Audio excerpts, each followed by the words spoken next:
3 municipalités unissent leurs forces. Naissance de la ville de l'Apocatière.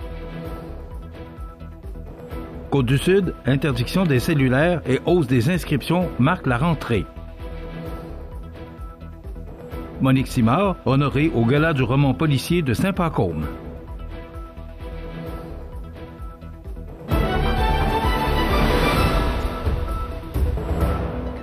Lundi 25 août 2025. Bonjour mesdames et messieurs, bienvenue à votre bulletin régional sur le réseau de télévision CEMA TV. À compter du 3 septembre prochain, un changement majeur marquera le paysage municipal du Kamouraska. En effet, la ville de l'Apocatière, la paroisse de Sainte-Anne de l'Apocatière ainsi que la municipalité de Saint-Onexime-Dixworth ne formeront plus qu'une seule entité, soit la nouvelle ville de l'Apocatière. Cette décision fait suite à une démarche conjointe initiée par les 3 conseils municipaux et appuyée par la population. En effet, la Commission municipale du Québec a tenu une consultation publique confirmant une forte adhésion citoyenne au projet de regroupement. Durant la période de transition, c'est le maire actuel de l'Apocatière, Vincent Bérubé, qui occupera la présidence du conseil provisoire. Il sera secondé par le maire de Sainte-Anne-de-l'Apocatière, Jean-François Pelletier, et la mairesse de Saint-Onésime-Dixworth, Cathy Fontaine, qui se relaieront chaque mois comme suppléants. Ce conseil sera en place jusqu'aux élections municipales prévues le 2 novembre prochain.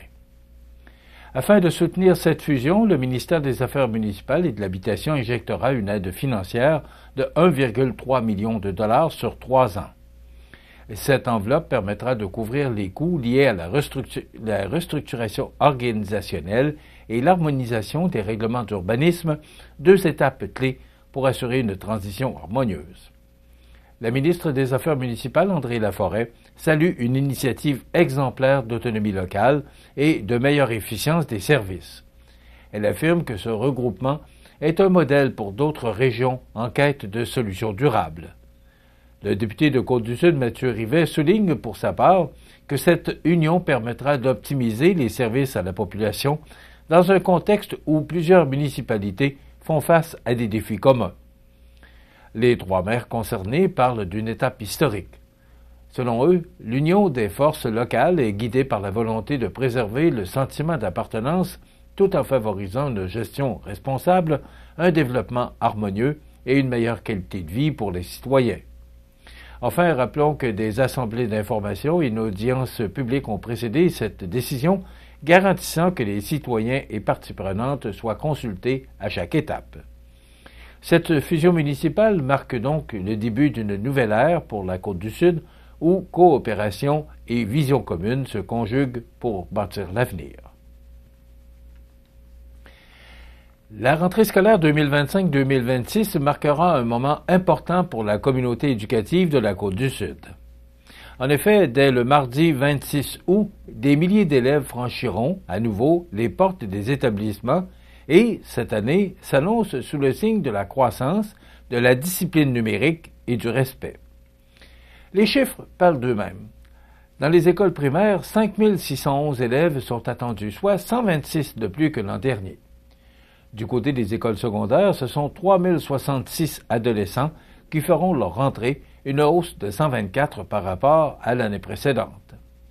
Quant au secteur de la formation professionnelle et de l'éducation des adultes, les inscriptions se poursuivent en continu, laissant présager une variation importante de la clientèle tout au long de l'année. Malgré l'incertitude entourant le budget en juin dernier, le réinvestissement d'une grande partie des sommes a permis de maintenir les services à l'élève. Ainsi, les ressources en éducation spécialisée, si essentielles, demeurent disponibles.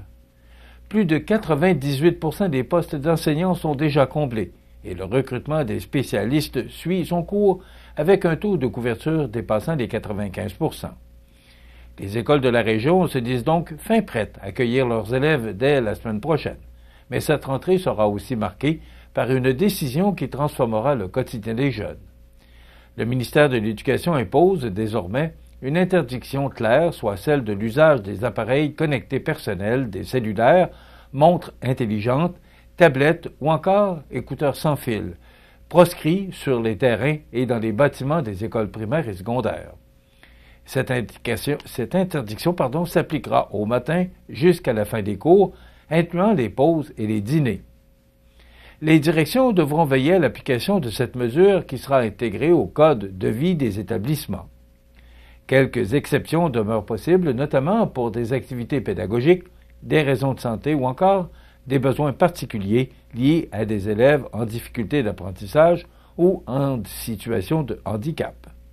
Toutefois, la règle générale est claire puisque l'école sera désormais un espace déconnecté. Cette décision s'accompagne d'une autre initiative gouvernementale axée cette fois sur les comportements. Dès janvier, les élèves devront faire preuve d'un plus grand respect envers le personnel scolaire.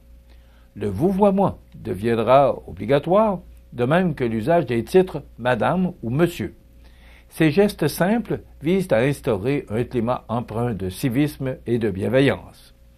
Le ministère rappelle que le respect mutuel est une valeur fondamentale pour assurer un environnement sain et propice à l'apprentissage.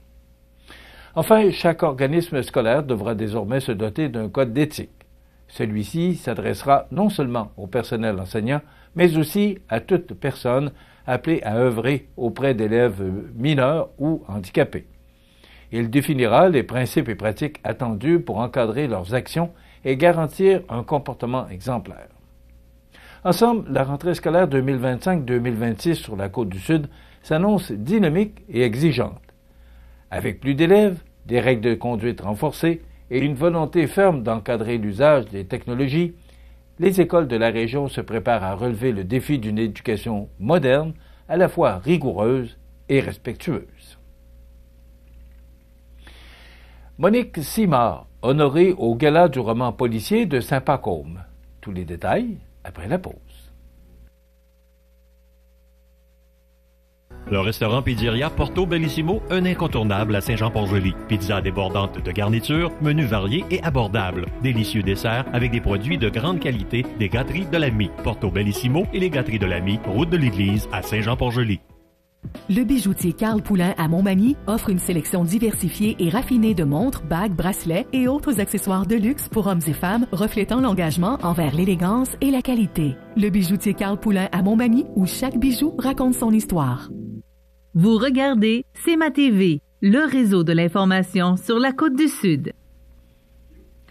La Société du roman policier de Saint-Pacôme vient de confirmer que la productrice et syndicaliste bien connue, Monique Simard, sera l'invitée d'honneur de la 23e édition de son prestigieux gala, prévu le samedi 4 octobre prochain.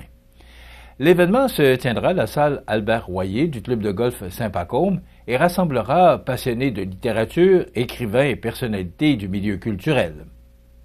Femme d'exception, Monique Simard est reconnue pour son engagement social et culturel.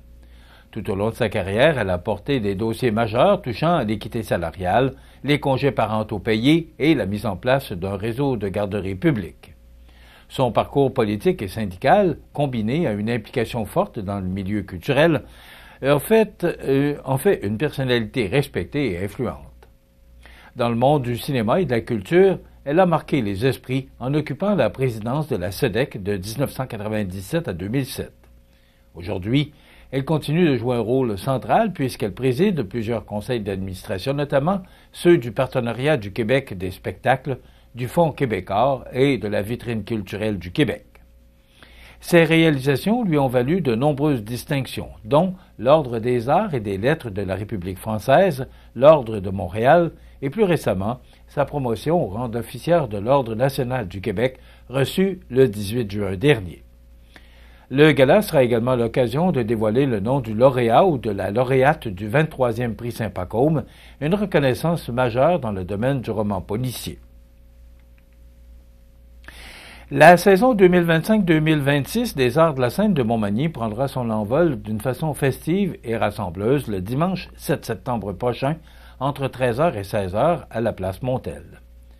Gratuit et accessible à tous, la deuxième édition de la rentrée culturelle mettra de l'avant une vitrine d'artistes qui se produiront tout au long de la saison. On y retrouvera notamment Breen Leboeuf, Guylaine Tanguay, David Goudreau, Richardson Zephyr, Francis de Grandpré, M. Bidule et la troupe Mirada Flamenca. Dès le 12 septembre, ces grands noms donneront le ton à une programmation riche en musique, humour et danse. Pour cette nouvelle édition, l'équipe des Arts de la Seine a choisi un virage familial. En plus des prestations artistiques, petits et grands pourront profiter des jeux gonflables, de concours, de tirages et de camions de rue. Plusieurs organismes culturels de la région prendront aussi part à la fête. Dans l'éventualité de mauvais temps, l'activité se déplacera à la place ou à la salle Promutuelle Assurance, mais en formule réduite et avec un nombre de places limité.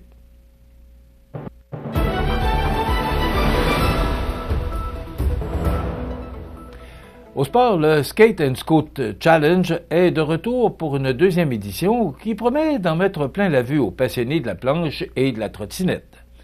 L'événement se tiendra le samedi 6 septembre prochain, d'11h à 15h, au skatepark de Montmagny. En cas de pluie, la compétition amicale sera reportée au lendemain. L'an dernier, plus de 40 participants avaient pris part à cette rencontre sportive conviviale sous les yeux de 100 spectateurs venus encourager la relève locale. Cette année, les organisateurs souhaitent surpasser cette participation grâce à une programmation renouvelée et festive. En plus des épreuves de skate et de trottinette, les participants et le public pourront profiter de plusieurs nouveautés. Un spectacle rock en plein air, un kiosque de coupe de cheveux et de barbe gratuite, ainsi que la présence de boutiques éphémères, notamment le 5O de Lévis et le Ryken de Montmagny. Le dîner sera offert gratuitement, accompagné de collations et de rafraîchissements pour tous. De plus, afin de favoriser l'accessibilité, il sera possible d'obtenir, sur place, le prêt d'équipements comme casque, planche ou trottinette. Vendredi soir avait lieu le deuxième match de la série opposant le Toiture Pro Lemieux et le Promutuel contre le CRSA Baseball Senior 2B. L'équipe manimontoise a subi une amère défaite de 12-0 devant ses partisans. Le troisième match avait lieu hier soir, dimanche, du côté du CRSA et Montmagny a sorti le gros jeu devant le CRSA pour repartir avec une victoire très importante de 5-1. Le baseball senior Toiture Lemieux Promutuel Assurance Montmagny-Lillet avec Marc-Antoine Michaud qui a sonné les cloches avec un circuit bon pour 3 points, ce qui a donné une avance de 5-0 pour Montmagny. Dave Rémillard a flanché pour la seule fois de la partie avec un point donné en fin de cinquième manche. Malgré une poussée intense et stressante du CRSA en fin de septième manche, Andy Saint-Gelais a fermé les livres pour son équipe. Les joueurs du match équipe MG sont Dave Rémillard et Marc-Antoine Michaud. Prochain match vendredi, le 29 août dès 20h au parc Marcel Desjardins. Rappelons que Montmagny mène la série 2-1. Voilà ce qui complète votre bulletin d'actualité de ce lundi 25 août. Dans un moment, les prévisions de la météo. Et le menu de cette émission du 25 août, dans un moment, on vous propose une entrevue avec Tony Pelletier qui viendra nous parler d'un spectacle ténor prochainement. Et on vous diffusera ou on vous présentera en rediffusion, voilà, c'est peut-être plus approprié de le dire comme ça, Anne-Renée Hudon et Annie Gagnon. Donc voilà, et bien sûr, il y aura les commentaires de fin d'émission, des commentaires sur l'actualité. C'est ce qu'on vous propose pour cette émission du 25 août. Je vous souhaite donc une excellente émission à notre antenne.